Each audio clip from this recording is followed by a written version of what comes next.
دے دو عمرہ کر آئے. اب عمرے کے ٹکٹ کے لیے لوگوں کو بٹھاؤ گے محفل میں؟ جس نے آنا وہ خدا کے لیے آئے یا محمد مصطفیٰ کے لیے آئے. خبردار کسی اور لالچ کے لیے کوئی نہ آئے. یہ تو خیر کا کام ہے, یہ تو چپ کر کے دینا چاہیے.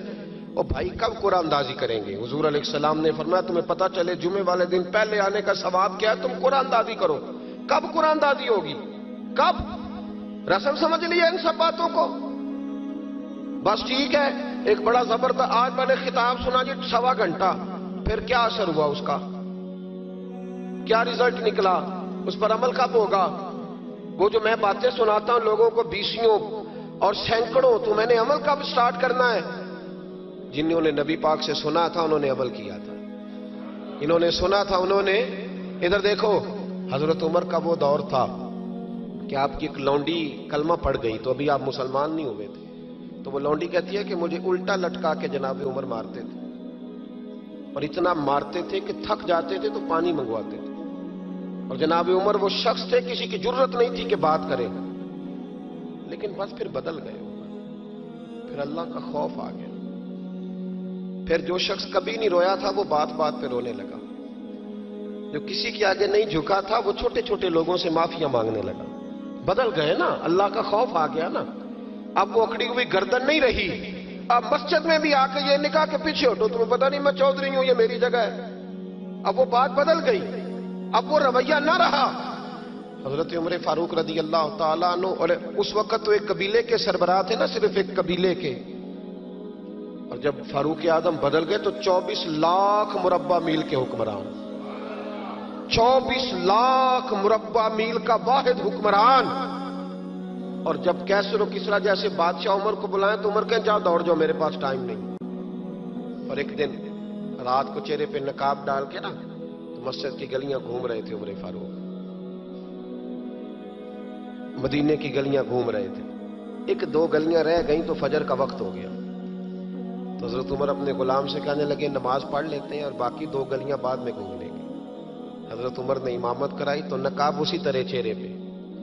ایک گلی سے گزر رہے تھے تو ایک بوڑھی اماں بیٹھی ہے خیمے میں, بوڑھی, وہ چہرے سے پریشان لگتی ہے. تو حضرت عمر غلام سے کہنے لگے اسے پوچھو کیوں پریشان ہے؟ ہمارا تو اپنا ابا پریشان رہتا ہے, ہم پوچھتے نہیں.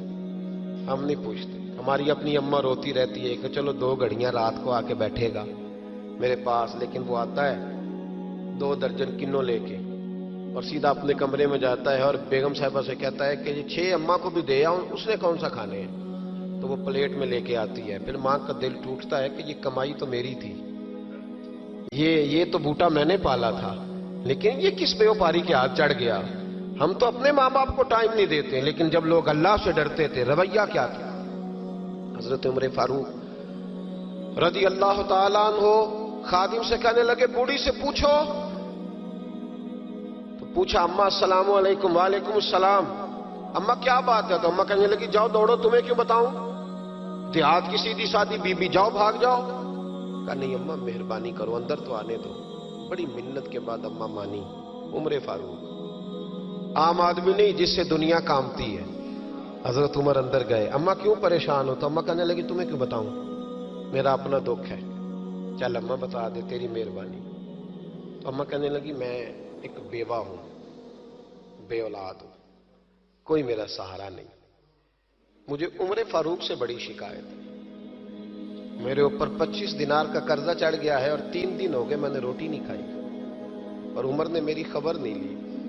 حضرت عمر کو پتہ چل گیا لوارث ہے, اس کا کوئی 2, 4, 10 ہزار ووٹ کوئی نہیں. ایک کو میکے سے 6 مربے نہیں لے کے آئی, ایک اکیلی تنے تنہا. اور بھائی جب اللہ کا خوف ہوتا ہے تو پھر انسان ان غریبوں کو بھی مناتا ہے. پھر ریڑی والے کی بھی اہمیت بڑھ جاتی ہے, پھر رکشے والے کی قدر بھی بڑھ جاتی ہے. حضرت عمر فاروق رضی اللہ تعالیٰ عنہ کہنے لگے اماں عمر سے شکوہ ہے؟ کہاں؟ جناب عمر کہتے ہیں میں نے ایک جملہ کہا تو اماں نے تو مجھے لاجواب کر دیا. میں نے کہا اماں عمر کو کیا پتا کہ تو بھوکی ہے اور مقروض ہے, اسے کیا خبر؟ تو اماں کہنے لگی کیا کہا تم نے؟ عمر کو خبر نہیں, اسے پتا نہیں. تو عمر سے کہو نا چھوڑ دے حکومت, اس کے حوالے کرے جو خبر رکھ سکتا ہے. کیوں بیٹھا ہے پھر؟ ہمارے حکمران کہتے ہیں ابھی میں صدمے میں ہوں, نکلوں گا تو بات کروں گا, نہ ادھر ادھر کی تو بات کر, یہ بتا کہ قافلہ کیوں لٹا, مجھے راہزنوں سے غرض نہیں، تیری راہبری کا سوال ہے. ہاں تجھے جواب دینا پڑے گا. حضرت سیدنا عمر فاروق رضی اللہ تعالیٰ عنہ سے اماں کہنے لگی نہیں خبر رکھ سکتا تو حکومت کیوں کرتا ہے، چھوڑتا کیوں نہیں؟ تو حضرت عمر کہتے ہیں میں کانپنے لگا. دوڑے گئے جناب عمر. میں نے کہا اس اماں کا 6000 ووٹ نہیں کہ اس کی قدر کی جائے. یہ اماں کوئی بہت آکسفورڈ یونیورسٹی کی ڈگری ہولڈر نہیں کہ اس کی بات مانی جائے. کہ لاوارث اور بیوہ بی بی.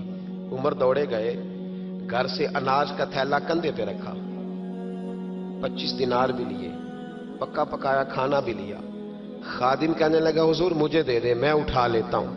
تو حضرت عمر فرمانے لگے چل وعدہ کر قیامت کے دن بھی میرا بوجھ اٹھائے گا.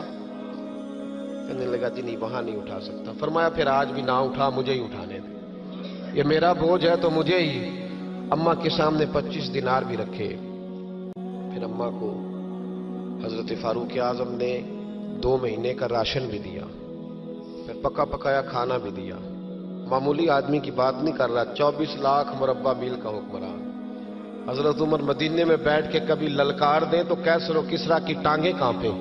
جناب عمر فاروق رضی اللہ کھانا کھلا کے اماں چارپائی پہ تھی تو عمر نیچے بیٹھ گئے. کہنے لگے اماں چل عمر کو معاف کر دے، چل چل جانے دے، کوئی عرض نہیں، بیچارے کو پتہ نہیں چلا. تو اماں کہنے لگی تو نے پھر عمر کا ذکر چھیڑ دیا. بیٹے میرے گھاؤ بڑے گہرے ہیں، میرے زخم بڑے سخت ہیں، کلیجہ پھٹے تو تجھے دکھاؤں کتنی تکلیف میں ہوں. میں تو پکا ہوا پھل ہوں، کسی وقت بھی دنیا سے چلی جاؤں گی. میں نے عمر کو معاف نہیں کرنا. جب میں قبر میں جاؤں گی نا، نبی کریم علیہ السلام آئیں گے تو میں عمر کی شکایت کروں گی. میں کہوں گی حضور اس سے پوچھئے یا رسول اللہ بیوہ اور بوڑھی کا خیال ہی نہیں کیا. تو آپ کے غلام کہتے ہیں میں نے عمر کو کبھی اتنا روتے نہیں دیکھا جتنا آج روئے. کہنے لگے اماں عمر کو میں جانتا ہوں وہ کمزور ہے، یہ شکایت نہ لگانا، وہ کمزور ہے، مقابلہ نہیں کر سکے گا، یہ شکایت نہ لگانا، چل معاف کر دے. تو اماں کہنے لگی اچھا تو مجھے کچھ اچھا لگتا ہے، جا تیری خاطر عمر کو معاف کیا. تو پیارا لگا ہے، جا معاف کیا، تیری خاطر معاف کیا، تیری خاطر عمر کو معاف کیا. حضرت عمر فاروق کہنے لگے مجھے لکھ کے دو. کون اتنے جتن کرتا ہے؟ کون؟ کسی سے کہنا جا اپنی اماں کو منا لے تو کہتے ہیں نہیں نہیں میری غلطی کوئی نہیں تو مناؤں کس بات پہ. ہمیں تو 20 دلیلیں آتی ہیں. جا ابا کے پیر پکڑ لے. پتہ ہے نبی پاک علیہ السلام نے فرمایا جس کا باپ راضی ہوگا اسی کا اللہ راضی ہوگا، اور جس کا باپ ناراض ہوگا وہ سارا دن وظیفے پڑھے اس کا اللہ راضی. یہ ابو داؤد شریف کی حدیث ہے. نا جی بڑی مہربانی پیسے نہ لائیے گا آپ. اب بات سنیں، وہ بھی میں سمیٹنے کی طرف آ رہا ہوں، ختم کر رہا ہوں، آپ میری بات پہ توجہ رکھیں. عزیز بھائی، نبی کریم صلی اللہ تعالی علیہ وسلم نے جو اپنے غلاموں کی تربیت کی تو حضرت عمر فاروق کہنے لگے لکھ کے دو، لکھ دو. تو اماں کہنے لگی آپ لکھیں میں سائن کر دیتی ہوں، آپ لکھ دیں میں سائن کرتی ہوں. حضرت عمر نے لکھا فلاں بنت فلاں کو عمر سے شکایت تھی. پھر انہوں نے عمر کو معاف کر دیا. اماں سائن کرنے ہی لگی تھی کہ مولا علی شیر خدا آ گئے، حضرت عبداللہ ابن مسعود آ گئے. اوہو عمر یہاں بیٹھے ہوئے ہو، میں سارے مدینے میں تلاش کر رہا تھا، یہاں بیٹھے ہو، وہ کچھ لوگ ملنے آئے، نکلو. اماں نے سنا کہ یہ عمر تھے تو اماں اٹھ کے کھڑی ہو گئی. آئے ہائے عمر تھے، آپ عمر تھے؟ تو جناب عمر کہنے لگے اماں تو نے جو کہا ٹھیک کہا، لیکن اپنے وعدے پہ قائم رہا، یہ ذرا سائن کر دے. اماں نے سائن کیے تو حضرت عمر فاروق فرمانے لگے علی آ گئے ہو تو بطور گواہ تم بھی دستخط کر دو.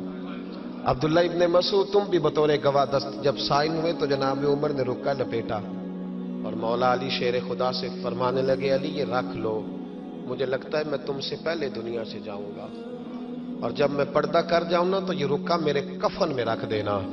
اگر حضور علیہ السلام نے پوچھا نا میری امت کے ساتھ کیا سلوک کر کے آئے ہو تو رکا نکال کے کہوں گا یا رسول اللہ ایک بوڑھی ناراض تھی میں اسے بھی راضی کر کے آیا حضور، یہ میں راضی.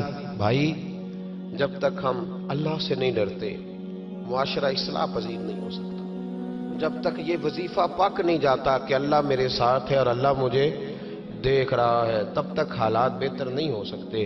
جب انسان یہ وظیفہ پکا لیتا ہے تو پھر چونٹی پہ بھی ظلم نہیں کرتا، پھر وہ گدھے کو ڈنڈا مارتے ہوئے بھی سوچتا ہے.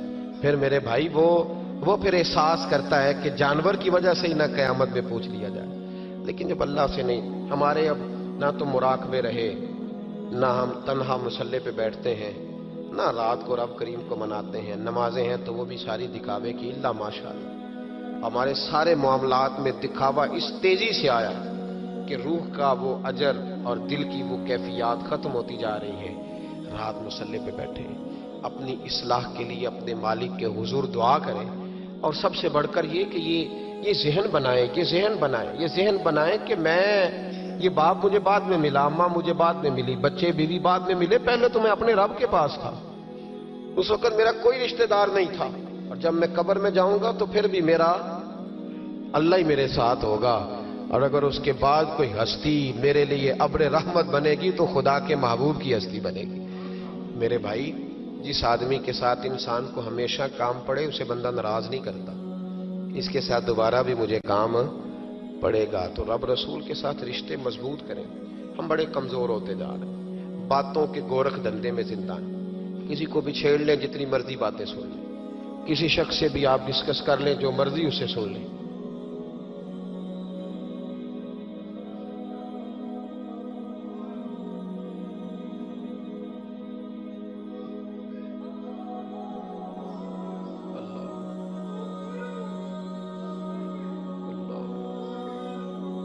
اللہ دیکھیں یہ کتنا جذبہ ہے، میرا خیال ہے میری تقریر کی تو ضرورت ہی نہیں، ان کے آنسوؤں کو ہی ہمیں مسجد میں لے آنا چاہیے، میرا خیال ہے یہ یہاں گفتگی کی تو حاجت ہی نہیں۔ آئیں گے مسجد میں آپ لوگ؟ ہلکا پھلکا ہی انشاءاللہ کہا ہے آپ نے، چلو پکے نمازی کئی دفعہ کہتے ہیں ہمیں نہیں انشاءاللہ کہنے چاہیے، اسی تو پہلا بھی ہونے ہیں، اور بھائی کہہ دیا کریں، مہربانی کریں کہہ دیا، آئیں گے انشاءاللہ تعالی۔ ایک بات سن لو ایک بات، انہوں نے رخ موڑ دیا ورنہ میں بات کسی اور طرف کر رہا تھا۔ نبی پاک صلی اللہ علیہ وسلم کی حدیث ہے مسند امام احمد بن حنبل، فرمایا من ترک صلاۃ متعمدا، جس نے نماز چھوڑی جان بوجھ کے، فقط کفر، حضور فرماتے ہیں اس نے تو رب کے رب ہونے کا انکار کیا۔ اللہ کے حضرت غوث اعظم رضی اللہ تعالیٰ عنہ نا، ادھر دیکھو میری طرف، اصل مصیبت یہ ہے، ایک صاحب نے مجھے آ کے کہا میرے لیے دعا کریں، میرا نماز میں دل نہیں لگتا، تو میں نے کہا نماز آپ کا مسئلہ ہی نہیں، نماز مسئلہ ہی نہیں آپ کا، مسئلہ اہمیت ہے۔ مسئلہ میں اپنے کسی سنگی کو فون کروں نا کہ 12 بجے آ، تو اگر تو میری کوئی اہمیت اس کی نظر میں ہوگی تو 12 بجے آ جائے گا کہ نہیں آئے گا؟ صحیح بتائیں، اور اگر میری اہمیت نہیں سمجھے گا تو آئے گا؟ میں نے کہا مسئلہ دل لگنے کا نہیں، دل تو کئی دفعہ بندے کا پیسوں میں بھی نہیں لگتا تو پھر چھوڑ جاتے ہیں لوگ دولت، کئی دفعہ بچوں کے ساتھ بھی دل نہیں لگتا، وہ چاٹ ہو جاتا ہے تو چھوڑ دیتے ہو، مسجد میں دل نہیں لگتا تو میں نماز نہیں پڑھتا۔ مسئلہ دل کا ہے ہی نہیں، مسئلہ اہمیت کا ہے۔ حضور غوث پاک نماز پڑھ کے، عصر کی نماز پڑھ کے باہر نکلے تو ایک نوجوان گلی میں کھڑا تھا، تو حضور غوث پاک فرمانے لگے تو بڑا دلیر ہے بھائی، بڑا دلیر ہے تو، بڑا۔ کہنے لگا حضور میں تو کمزور ہوں، یہ آپ کیا کہہ رہے ہیں؟ فرمایا بڑا دلیر ہے تو۔ اس نے کہا کیا ہوا؟ حضور غوث پاک فرمانے لگے مجھے تو کوت والے شہر بلائے، SHO بلائے تو مجھے جانا پڑتا ہے، نہ جاؤں تو ڈر آتا ہے، اور تجھے رب نے بلایا تھا تو گیا ہی نہیں، بڑا دلیر ہے، تیرا خیال ہے دیکھ لوں گا۔ او بھائی خدا را، نماز کی تو کلیریفیکیشن ہی کوئی نہیں، کوئی دیکھے نا، ہمیں وہ وقت یاد رکھنا چاہیے نا کہ حضرت سلمان فارسی فرماتے ہیں کہ حضور کو تکلیف تھی قدموں میں، بظاہر حضور کو سخت بخار تھا، بظاہر بڑی کمزوری تھی، اور پتہ ہے نبی پاک کا مسجد سے پیار کتنا تھا۔ حضور نے فرمایا میں نے عشق سرکار سے دل جس نے سنوارا ہوگا، اس کی قسمت کا بلندی پہ ستارہ ہوگا، اس کی قسمت کا بلندی پہ ستارہ